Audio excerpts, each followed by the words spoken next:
بسم اللہ الرحمن الرحیم۔ معزز خاتم حضرات، السلام علیکم ورحمۃ اللہ وبرکاتہ۔ غلاموں کے ساتھ اچھا سلوک کرنا شریعت اسلامیہ کا حکم ہے، لیکن کیا غلام کے ساتھ بد سلوکی کرنے والا جہنمی ہے؟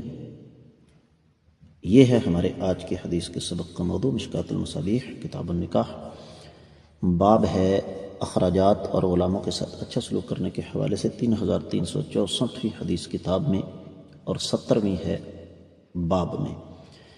الفاظ اس کے یہ ہیں: وعن ابی بکر الصدیق رضی اللہ عنہ عن النبی صلی اللہ علیہ وسلم قال لا يدخل الجنة السیء الملکۃ رواہ الترمذی وابن ماجہ۔ معزز خواتین حضرات، آپ نے سماعت فرمایا کہ یہ روایت سنن ترمذی اور سنن ابن ماجہ میں ہے۔ تفصیلی حوالہ آپ کی خدمت میں رکھنے جا رہا ہوں۔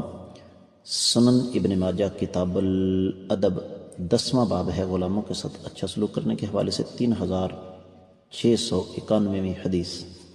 سنن ترمذی میں 1946 اور 63، لیکن یہ حدیث سند کے اعتبار سے صحیح نہیں ہے، کیونکہ اس کی سند میں فرقد الصبخی ایک راوی ہے، فرقد الصبخی، جو کہ اس پر بڑی سخت قسم کی جرح ہے، اور یہ حدیث آپ کو بہت ساری کتابوں میں مل جائے گی۔ شیخ البانی رحمۃ اللہ علیہ نے اس کو ضعیف سنن ابن ماجہ میں ذکر کیا، ضعیف ترغیب و ترہیب میں بھی ذکر کیا، امام بصیری نے تحف الخیرۃ المحرہ میں ذکر کیا اور فرمایا کہ یہ ضعیف ہے۔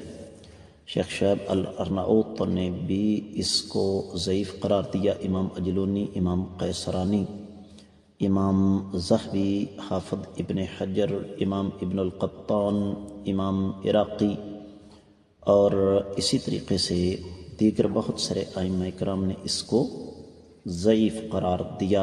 امام ابن الجوزی نے تو اس کو العلل المتناہیہ فی الاحادیث الواہیہ میں ذکر کر دیا ہے، اور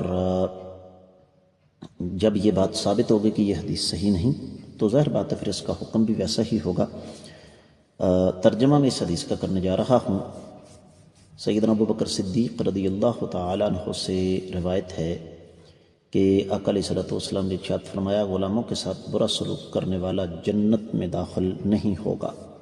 معزز خواتین حضرات، اس کا مطلب یہ قطعی طور پر نہیں کہ غلاموں کے ساتھ برا سلوک کرنا چاہیے، لیکن یہاں مسئلہ یہ نہیں ہے۔ یہاں مسئلہ اصل میں یہ ہے کہ کیا غلام کے ساتھ برا سلوک کرنے کی وجہ سے جہنم میں جا سکتا ہے انسان؟